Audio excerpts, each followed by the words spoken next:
A new low. The interview that left Cat Deeley fighting back tears. The television studio was bathed in the usual warm glow of morning light, the kind carefully engineered to make everything feel soft and welcoming. Cups of coffee sat on the side table. The sofa cushions had been freshly plumped.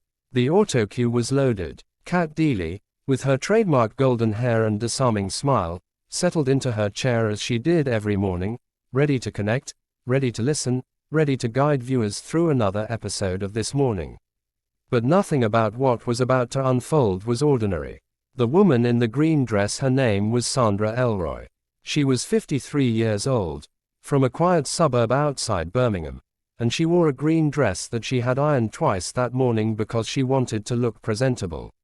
She had driven 3 hours to get to the studio. She had not slept the night before, not properly, anyway. She rarely did any more. Sandra's husband, Gary Elroy, had been executed 14 months earlier at a prison in the American state of Georgia, where he had spent 11 years on death row following his conviction for the murder of a convenience store clerk. The case had been controversial from the beginning: disputed forensic evidence, a recanted eyewitness testimony, a legal team that many observers described as woefully underprepared. Campaigners had fought for years to have the conviction overturned.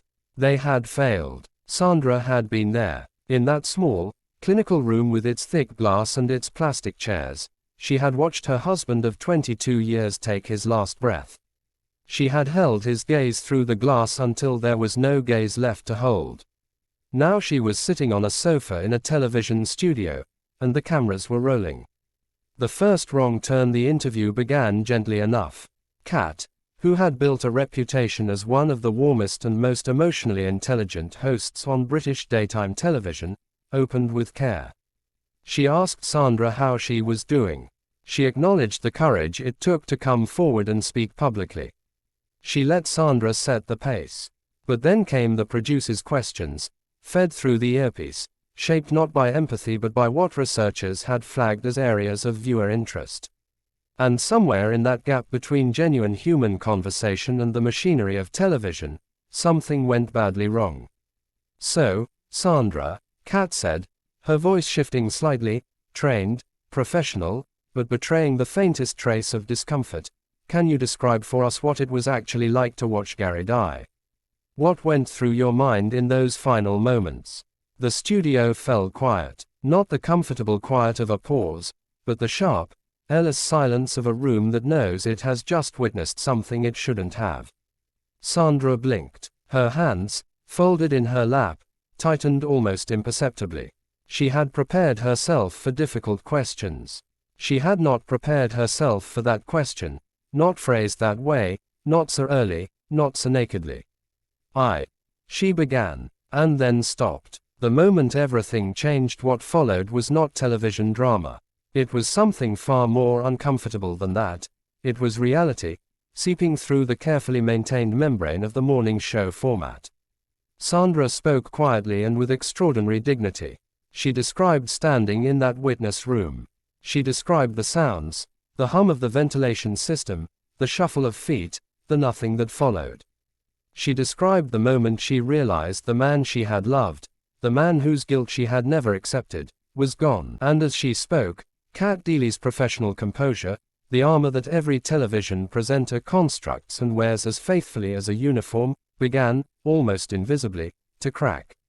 Viewers watching at home later described it as one of the most striking things they had ever seen on daytime television.